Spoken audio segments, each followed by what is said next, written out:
name is Melissa Remley, and I'm an assistant professor in the College of Agriculture. And I'm Jerri Lynn Dodson, a graduate student in plant science. Today we're going to share with you some of the fundamentals about growing plants hydroponically.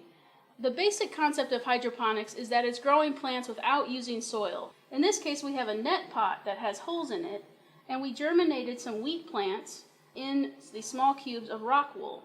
So these cubes are just there to support the plant. That doesn't offer any nutrients like a soil would. The roots then can grow through the slits in the net pot into a nutrient solution below. This container, it's just a modified peanut butter container. You can use any container you find around the house for these, but it's a plastic container that has been spray painted. We spray paint it to keep the light out. It's important to keep light out of the nutrient solution so things like algae don't grow in there. So we can't see into it, but inside is a nutrient solution. The plants then can grow from their support into the nutrient solution and get all the nutrients it needs to grow. You'll also notice all the tubing to each container. That's to aerate each solution. We have it hooked to an air pump, which brings in oxygen into the nutrient solution so the roots are happy and can respire with oxygen. Just like in a soil conditions, there's lots of air in soil naturally, so roots need air and water to grow. This way we can supply the nutrients and water as well as the air from the air hose. If you don't have a pump like this, a lot of aquarium pumps will work, as well as those stones that you see in fish tanks to aerate a fish tank. It's the same concept in hydroponics.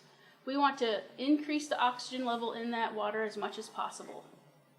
So you can use one of these systems at home, kind of spraying it like we talked about with the containers that we use, but also some home goods stores like Lowe's or Home Depot may sell hydroponic systems for smaller scales in your homes. So this is a common light source that we use to start seeds, and this is just an at-home shelving rack and some shop lights.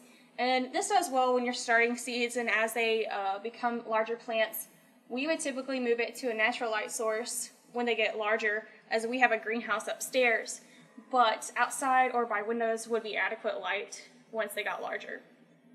A main benefit to growing your plants hydroponically is that you can grow them anywhere, under any light source. So if you have natural light, you can grow them outside or next to a window. If you only have a closet, you can provide artificial light and grow plants pretty much anywhere you want. Another benefit would be having like lettuce or herbs year-round, where you typically wouldn't be able to grow those throughout the entire year. So you can get your basic hydroponic supplies at any store, from small containers to buckets, air pumps and supports. You can even buy hydroponic kits to get started.